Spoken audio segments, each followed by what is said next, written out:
Hello guys. आज मैं आपको बैक शू पॉइंट्स के बारे में बताने जा रही हूँ।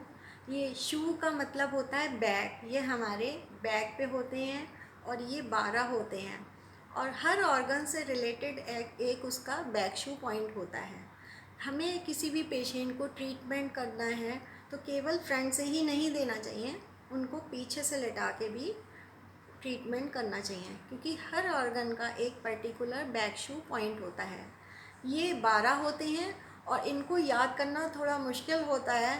वही मैं आज आपको उसका इजी वे बताने जा रही हूँ। बड़ा टेक्निकल है और आपको 1 मिनट में बैक शू पॉइंट याद हो जाएंगे। तो सबसे पहले मैं आपको बताऊँ, बैक शू पॉइंट 13 से शुरू होकर 28 तक जाते हैं। तो 28 तक पूरे 12 बैक शू पॉइंट्स होते हैं। सबसे पहले हम देखते हैं ये रिस्ट है, तो ये लंग, पेरिकार्डियम एंड हार्ट, ये 3 मेरिडियन यहाँ से जा रहे हैं। तो इनके बैक शू पॉइंट याद करिए, UB 13, 14 एंड 15। ये 3 बैक शू पॉइंट आपको याद हो गए। फिर उसके बाद 16 और 17 ये ब्लड पॉइंट होते हैं, इन्हें छोड़ दीजिए। फिर 18 लिवर एंड 19 गॉल ब्लैडर।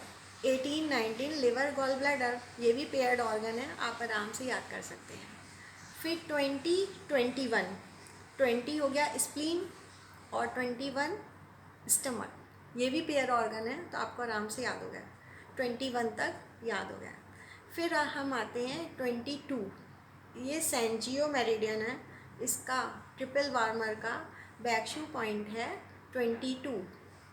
फिर हम आप लोअर बैक पे आते हैं तो वहाँ पर 23 किडनी का बैक शू पॉइंट है।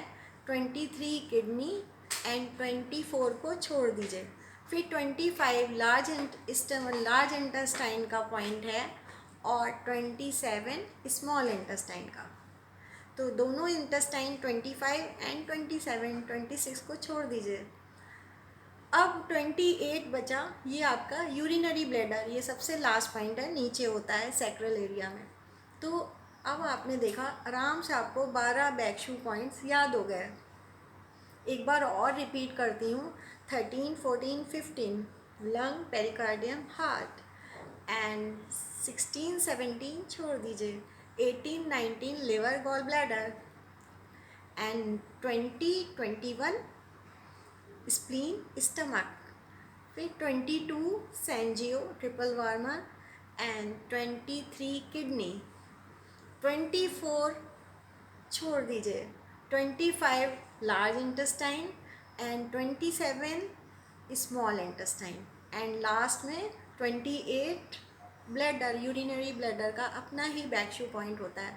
तो इस तरह से आपने देखा कितनी आराम से आपको 12 बैक शू पॉइंट्स याद हो गए। और जबकि हम एक साथ जब इन्हें नहीं देखते हैं काउंटिंग के साथ तो ये बहुत डिफ़िकल्ट लगते हैं लर्न करने के लिए।